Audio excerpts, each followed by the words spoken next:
오늘은 동방 박사들의 경배 이러한 제목을 가지고 말씀을 드리겠습니다. 아멘. 예수님의 생애를 기록한 성경이 사복음서입니다. 마태, 마가, 누가, 요한복음 이곳에 예수님의 일생이 기록되어 있습니다.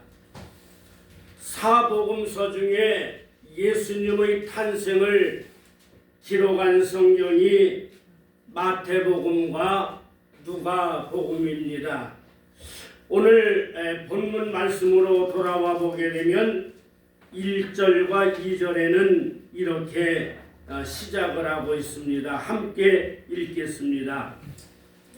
헤롯 왕 때에 예수께서 유대 베들레헴에서 나심에 동방으로부터 박사들이 예루살렘에 이르러 말하되 유대인의 왕으로 나신 이가 어디 계시뇨? 우리가 동방에서 그의 별을 보고 그에게 경배하러 왔노라 하니. 오늘 1절과 2절에 보게 되면 유대 왕인 헤롯 왕이 나오고 장소는 예루살렘입니다. 그리고 동방으로부터 박사들이 왔다, 그렇게 기록을 하고 있습니다. 동방 박사들이 별을 보고 예루살렘까지 왔는데 별을 잃어버렸는지 갑자기 별이 사라졌는지는 설명하지를 않습니다. 동방 박사들의 생각으로는 왕이 태어났다고 하게 되면 왕궁을 찾아가면 쉽게 만날 수 있을 것이라 생각을 했습니다. 동방 박사들을 만난 헤롯 왕은 박사들의 이야기에 크게 당황을 하고 걱정을 합니다. 그래서 대제사장들과 서기관들을 불러서 묻습니다. 유대인의 왕 메시아가 어디에서 태어나느냐? 그런 것이 성경에 있느냐? 그렇게 묻자 이렇게 종교 지도자들이 대답을 합니다. 5절과 6절입니다. 함께 읽겠습니다. 가로되 유대 베들레헴의 오니 이는 선지자로 이렇게 기록된 바 또 유대 땅 베들레헴아 너는 유대 고을 중에 가장 작지 아니하도다. 내게서 한 다스리는 자가 나와서 내 백성 이스라엘의 목자가 되리라 하였음이니이다. 유대인의 왕이 베들레헴에서 태어난다는 사실을 헤롯 왕이 들었습니다. 헤롯 왕은 믿지를 않았던 것으로 보여집니다. 그래서 다시 이제 동방 박사들을 불러서 말을 합니다. 그 하는 이야기가 7절과 8절에 이렇게 기록을 하고 있습니다. 함께 읽겠습니다. 이에 헤롯이 가만히 박사들을 불러 별이 나타난 때를 자세히 묻고 베들레헴으로 보내며 이르되 가서 아기에 대하여 자세히 알아보고 찾거든 내게 구하여 나도 가서 그에게 경배하게 하라.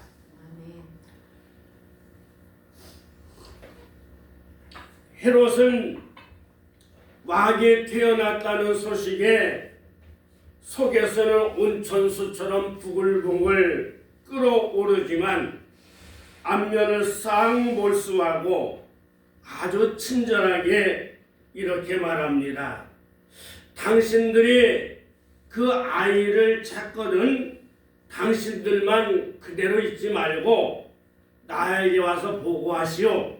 나도 그렇게 훌륭한 왕이 태어났다는데 나도 가서 경배해야 하겠습니다. 그렇게 헤롯 왕은 입으로는 선하게 말하지만 속으로는 칼을 갈고 있습니다. 죽여야 되는데 어떻게든지 요 동방 박사들을 잘 구슬려야 되겠다. 그렇게 해서 이제 동방 박사들이 왕궁에 나섭니다. 그런데 왕궁을 나서자 동방으로부터 인도했던 그 별이 나타나고 그 별이 박사들을 인도합니다.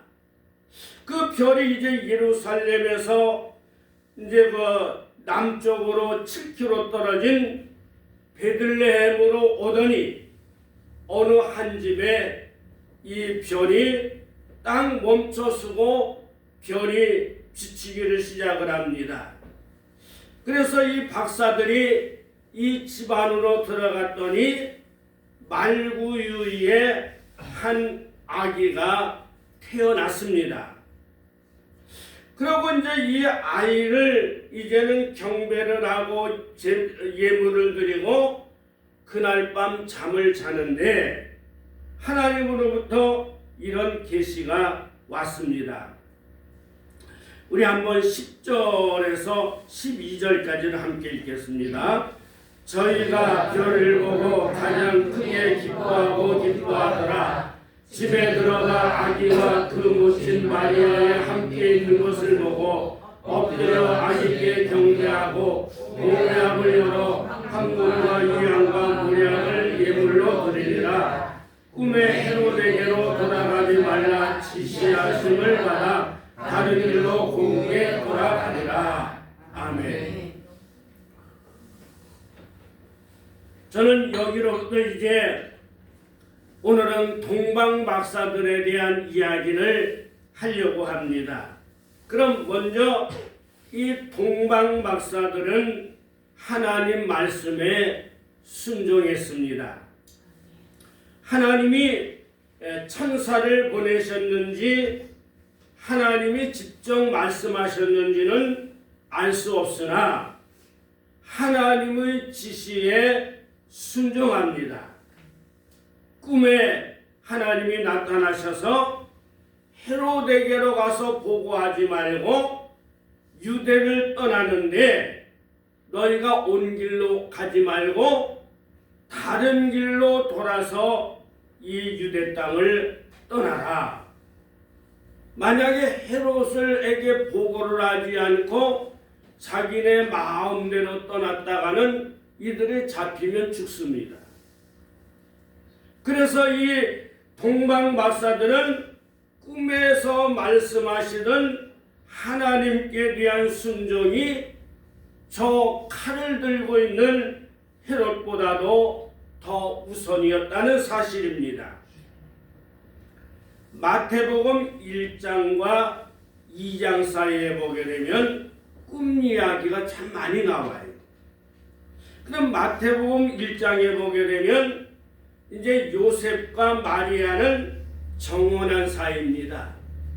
이제 정혼을 하고 난 다음에 보통 한 1년쯤 있다가 결혼식을 합니다. 그런데 이 정혼한 마리아가 임신을 했다는 이야기를 요셉이 자기의 귀로 듣습니다. 아니, 내 지금 약혼녀가 임신을 하다니 보통 사람 같으면 가가지고 고발을 하고 머리를 쥐어뜯고 온갖 난리를 피워야 되는데 요셉은 의로운 사람이라 조용하게 파혼을 하려고 고민을 하고 있던 차에 하나님이 천사를 보내서 요셉에게 말합니다. 마리아가 그렇게 잉태한 그 아이는 그저 그런 사람을 통해서 온 아이가 아니라 성령으로 그렇게 잉태가 되었다. 그러니 걱정하지 말라. 그래서 하나님이 요셉의 오해를 풀어줍니다. 그리고 오늘 또 본문에 보게 되면 2장 12절에 보면 꿈에 헤로데게로 돌아가지 말라 지시하심을 받았다. 하나님이 또 꿈으로 역사하셨습니다.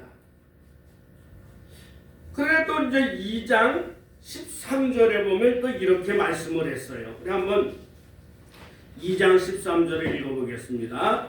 저희가 떠난 후에 주의 사자가 요셉에게 현몽하여 가로되 헤롯이 아기를 찾아 죽이려 하니 일어나 아기와 그 모친을 데리고 애굽으로 피하여 내가 내게 이르기까지 거기 있으라 하시니. 이제 천사가 또 요셉에게 나타났습니다. 뭐라고 말하느냐면 헤롯이 이 아기를 죽이려고 하니 너는 지금 급하게 일어나서 지금 이집트로 피난을 가라. 그래서 이 요셉은 잠을 자다가 깨어나서 급하게 일어나서 아기와 약혼자인 그 마리아를 데리고 이집트로 피난을 갑니다. 그러고 이제 피난살이가 몇 년이 되었는데 이제 또 하나님이 또 뭐라고 말씀하시느냐면 우리 2장 19절에서 한번 또 읽어보겠습니다. 헤롯이 죽은 후에 주의 사자가 애굽에서 요셉에게 현금하여 가로되 일어나 아기와 그 모친을 데리고 이스라엘 땅으로 가라. 아기의 목숨을 찾던 자들이 죽었느니라 하시니 요셉이 일어나 아기와 그 모친을 데리고 이스라엘 땅으로 들어오니라. 그러나 아켈라오가 그 붙인 헤롯을 이어 유대의 임금됨을 듣고 거기로 가기를 무서워하더니 꿈에 지시하심을 받아 갈릴리 지방으로 떠나가 나사렛이란 동네에 와서 사니 이는 선지자로 하신 말씀에 나사렛 사람이라 칭하리라 하심을 이루려 함이로라. 여기 꿈에 두 번 나타났지요. 이제 이집트의 하나님이 꿈에 나타나셔서 이제 다시 이스라엘로 가라. 근데 이스라엘에 왔는데 이제는 요셉이 어디로 갈까 고민을 하고 있어요. 근데 자기의 그 고향이 어디냐면 나사렛입니다. 근데 나사렛으로 가려고 했더니 거기는 누가 거기를 다스리느냐면 죽은 헤롯 왕의 아들 아켈라오가 다스리는 거예요. 그래 아버지가 이 아이를 죽이려고 했는데 또 죽이면 어떡하나 이제 고민을 하고 있을 때 또 꿈에 나타나서 걱정하지 말고 나사렛으로 가라. 꿈에 이렇게 지시를 했습니다. 이 법적인 아버지인 요셉 꿈에 여러 번 하나님이 나타날 때마다 그때마다 순종을 합니다. 그리고 동방박사들은 꿈에 나타난 천사의 지시에 절대 순종을 합니다.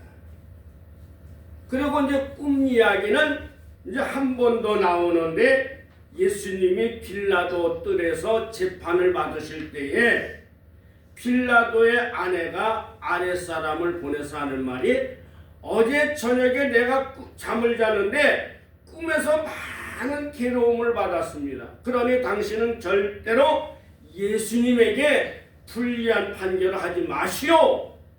그때 한번 꿈에 나타났다는 이야기가 있고 더 이상 꿈에 대한 이야기는 없습니다.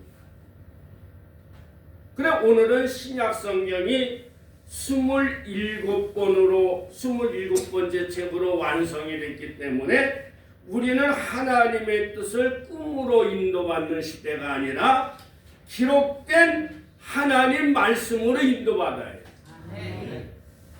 내가 꿈에 뭐를 봤더니 그 사기입니다. 하나님은 절대로 꿈에 나타나가지고 그렇게 하시는 하나님이 아니에요. 이 말씀으로 일하시는 하나님입니다. 여러분 동방 박사들이 그 칭찬을 들을 수 있었던 것은 하나님 말씀에 따랐기 때문에 그런 것입니다. 우리 모두가 이 기록된 하나님 말씀을 따라가는 우리 모두가 되어질 수 있기를 바랍니다. 그 다음 동방 박사들은 아기 예수님께 경배하였습니다. 우리 한번 본문 11절 읽어보겠습니다. 집에 들어가 아기와 그 모친 마리아에 함께 있는 것을 보고 엎드려 하나님께 경배하고 보배압을 열어 황금과 유향과 모략을 예물로 드리니라. 근데 여기 엎드려 예수님을 보고 엎드려 경배하였다. 근데 이 엎드려 경배하였다는 말이 제가 이제 영어 성경으로 봤더니 엎드렸다는 것은 이거는 무릎을 꿇는 것이고요. 그 다음에 경배했다고 하는 것은 예배드렸다 그렇게 말씀을 했어요. 근데 이제 동방 박사들의 그 무덤이 페르시아에 있다고 그래요. 페르시아는 오늘날 이란입니다. 근데 페르시아에 무덤이 있는데 그 동방 박사들의 이름이 카스파르 멜키온 발타사라고 부르는데 이들의 그 직업이 박사인데 원어에 보게 되면 마고라고 해서 마고라고 하는 것은 흔히 점술사들을 마고라고 하는데 이들은 점술사라고 하기보다는 천문학자입니다. 이 당시에는 천문학자와 점술사를 구분하지를 않았어요. 그런데 이들이 별을 연구하는 사람으로부터 별이 나타났다고 무작정 따라 나섰다고 볼 수는 없습니다. 근데 페르시아에서 이스라엘까지 걸리는 보통 사람의 그 시간이 느헤미야 시대에는 5개월 걸렸어요. 내가 정월 초하루에 떠나서 5월 달에 내가 예루살렘에 도착했다. 그렇게 말씀을 했어요. 5개월 걸리면 엄청난 먼 거리고, 그리고 그 후에 예수님 때에는 아무래도 도로가 더 좋아졌을 테니 3개월 정도는 걸렸을 거예요. 그래요. 3개월 이상 가는 그 길을 3명이 떠났다고 볼 수는 없어요. 동방 박사들이 몇 명인지는 몰라요. 그래 동방 박사들이 3명이라고 가정을 한다 할지라도 그 여행은 굉장히 위험이 따랐습니다. 3명을 보호하기 위해서는 적어도 무장한 사무라이가 일본의 칼잡이들이었잖아요. 이 칼잡이들이 적어도 15명인지 20명이 이 호위를 하고 가는 거예요. 그럼 여러분 적어도 한 15명의 이 보디가드를 데리고 그 다음에 그들이 먹고 자고 경비가요, 제가 따져보니까요, 여기 예수님께 드린 예물까지 따져보면 요 광명시에서 아파트 하나를 살 돈이 들어요. 여러분 절대로 나는 아파트 한 채를 가지고 내가 살지 그 정도의 돈을 가지고 투자를 하는, 내가 돈이 아니지 많으면 몰라도 그럴 사람이 없지요. 엄청난 그 시간, 돈 그렇게 하면서 예수님을 찾아왔다. 저는 이 동방 박사들은 직업은 천문학자인데 이들은 또한 철학자가 성경을 연구하는 사람들이고 또 저는 유대인들이라고 봅니다. 여러분 과거에 여기 그 유대가 바벨론에 의해서 망했어요.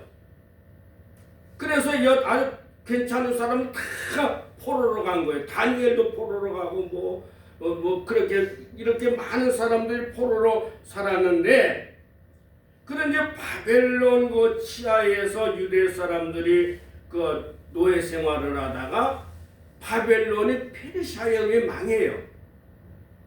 그런데 이 페르시아가 이제 그 다스릴 때에는 고레스 왕이 칙령을 발표합니다. 유대 사람은 다 고향으로 돌아가라. 가서 성전을 지어라. 그런데 페르시아에서 이렇게 왔지만 그러나 해방을 받았다고 유대 사람이 다 온 건 아니에요. 다니엘도 안 왔어요. 그리고 상당수의 사람들이 페르시아나 이라크 지방에 남아서 유대 타운을 만들고 유대교를 믿었다고 봐요.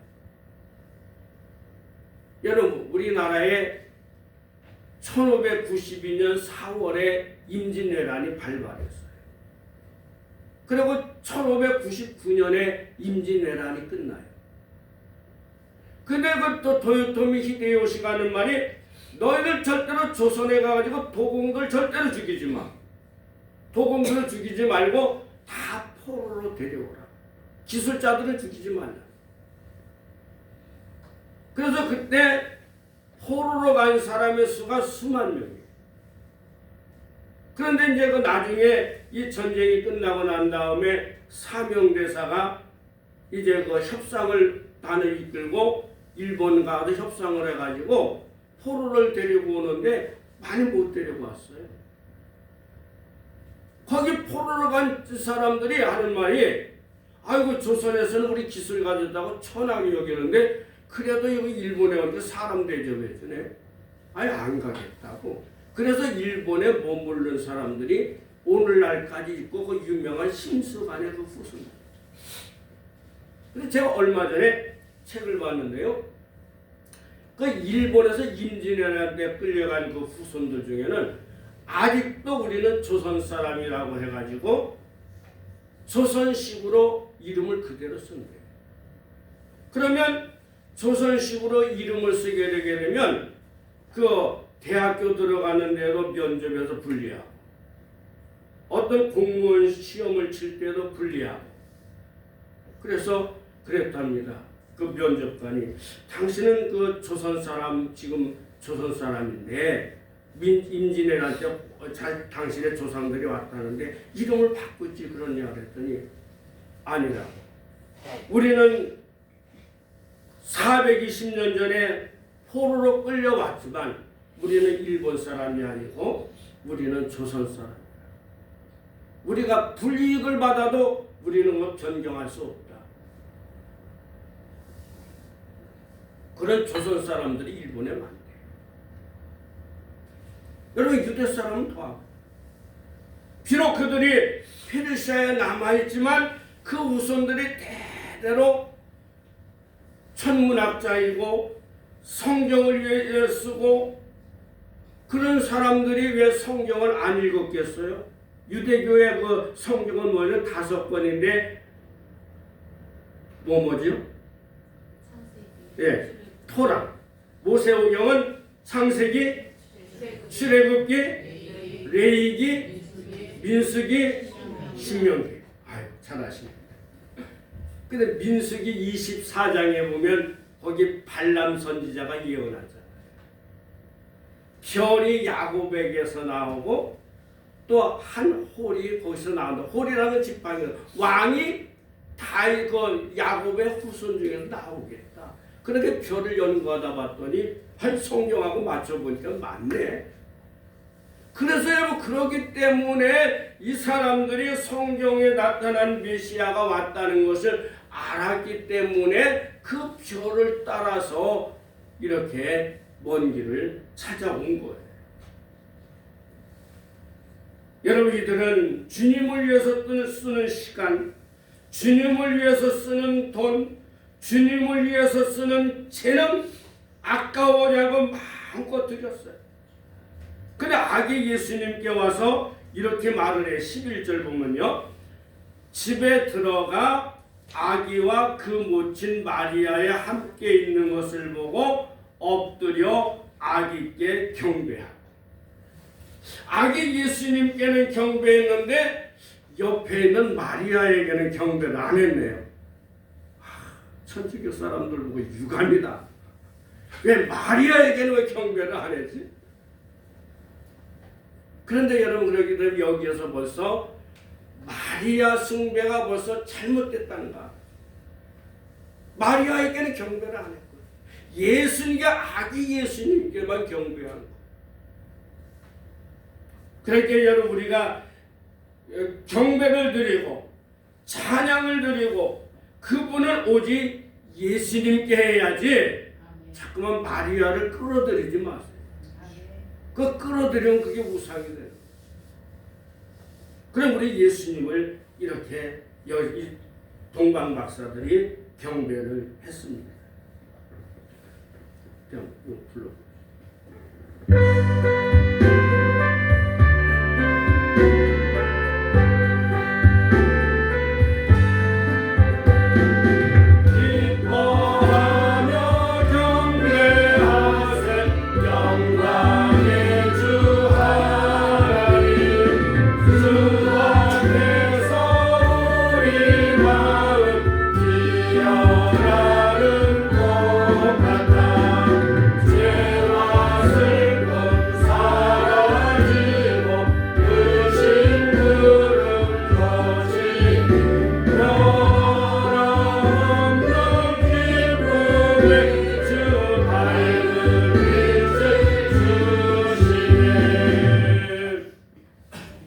그 다음에 동방 박사들이 세 가지 예물을 드렸습니다.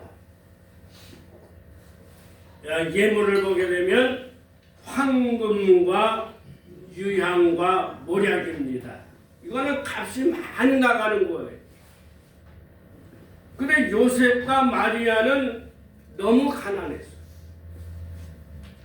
그래 얼마나 가난했던지 지금 저기 아이를 낳아야 되는데 어디 그 좋은 데도 가지 못하고 지금 남의 그 마국간에 가 있는. 그래서 저는 가만히 이 말씀을 생각하다 보니까 저하고 요셉하고 비슷한 게 많더라고. 신앙이 비슷한 게 아니라 그렇게 가난해 거지. 어려서 철도 없지만 그래 우리 집사람이 가끔 그래요. 나는 큰 아이를 임신해가지고 시장을 갔는데 뭔지 잊어버리는데 무슨 과일인데 그렇게 먹고 싶다는 거야. 내가 그런 얘기를 참 친정 갔어요. 그 말을 쓸 때 나는 가슴이 아파서 그 얘기 좀 하지 말아요. 이제 그만하라. 그래서 요즘은 안 해요. 근데 여러분 저도 그러니까 아이를 낳아야 되는데 아이를 낳아 병원을 갈 돈이 있나요? 큰일 났습니다. 근데 이제 목사님 한 분이 하는 말이 저 서대문 그 박도순 그 의원이 있는데 거기 가면 그 뭐 교역자들 전도사들 이렇게 자녀들은 그 산부인과도 다 무료로 해준대요. 거기로 가라. 그래가지고 택시 탈 돈도 없어. 크리스마스는 다가왔는데. 그래가지고 저녁에 배가 아파가지고 버스를 타가지고 서대문 독립문까지 갔어요. 그래 밥중에 가봤더니 거기서 3일 동안인가 있었는데 원장님이 돈 한 푼. 그래서 전 요즘 그래서 서대문 가면 좀 그 병원 한번 가서 고맙다고 인사를 해야 될 텐데. 그래 늘 감사. 그래 저도 가만히 보니까 요셉처럼 그 아이를 낳아야 되는데 그 말구이에 넘기 생겼더라고요.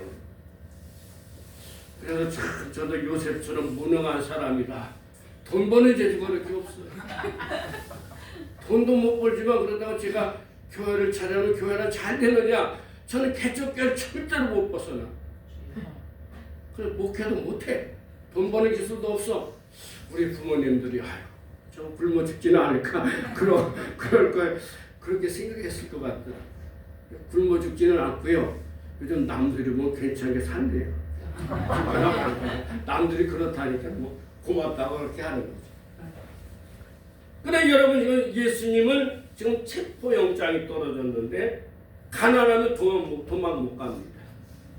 가난한 사람 어떻게 도망을 가요? 택시라도 타고 가야 되네. 택시 타고 뭐 가서 뭐 잠도 자고 뭐 그래야 되는데 가난하면 도망을 갈 수 없는데 여러분 요셉과 마리아는 그 동방 박사들이 준 그 물건을 팔아서 그것 때문에 도망을 간 거예요. 이집트까지 도망을 가는데 여러분 뭐 좋은 말 그 다음에 튼튼한 그런 그 마차를 타고 갔으니까 도망을 갔으니까 살았지요. 뭐 시원찮은 말 같고 뭐 그러면 좀 잡히지요. 그래 하나님은 이렇게 필요에 따라서 하나님은 이런 사람들을 통해서 준비하시는 여호와 일의 하나님이신 것을 우리가 믿을 수 있기를 바랍니다. 아멘.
본인이 그렇게 말씀하셨는데 나이가 먹으면요 자꾸만 설교가 길어지고 잔소리가 많아져요. 그래 나이 많은 사람 설교 그만해. 설교 그만하고 우리 전도사님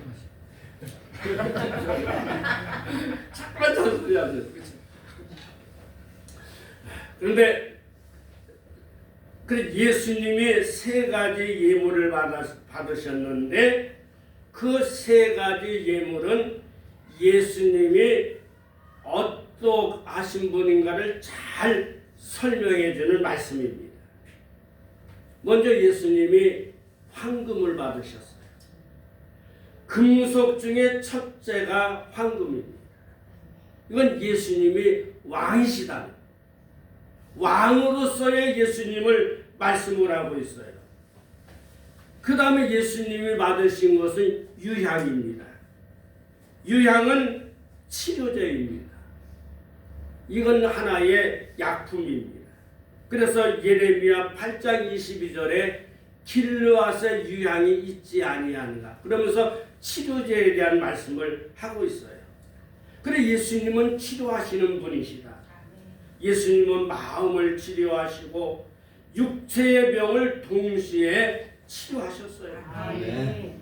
그래 여러분 마음의 병이든 육체의 병이든 예수님께 나오기만 하면 예수님은 말씀으로 또 때로는 손을 얹으셔서 각종 질병을 치료하셨습니다. 아멘. 예수님은 대의사시다는 것을 말씀하고 있습니다. 아멘. 그 다음에 예수님이 맡으셨던 예물 중에 하나는 모략입니다. 이 모략은 방부제예요. 예수님 십자가에 죽으셨을 때 니고데모가 모략을 가지고 와서 예수님 시체에 바릅니다. 이 방부제를 바르는 것은 예수님은 십자가에 죽으심과 그 다음에 예수님은 부활하실 것을 이 예물을 통해서 주님이 보여주셨습니다. 아멘. 오늘 우리는 아기 예수님의 탄생을 기다리는 주간입니다. 우리는 이 동방 박사들을 생각하면서 우리는 말씀에 순종을 하고 또 우리 아기 예수님이신 예수님을 우리가 높이 경배를 하고 그 다음에 우리는 또 우리의 소중한 것 여러분 돈만 소중한 게 아니라 시간도 재능도 마찬가지예요. 주님 앞에 소중한 것 드려서 주님께 많은 영광을 돌릴 수 있기를 바랍니다. 아멘. 순서입니다.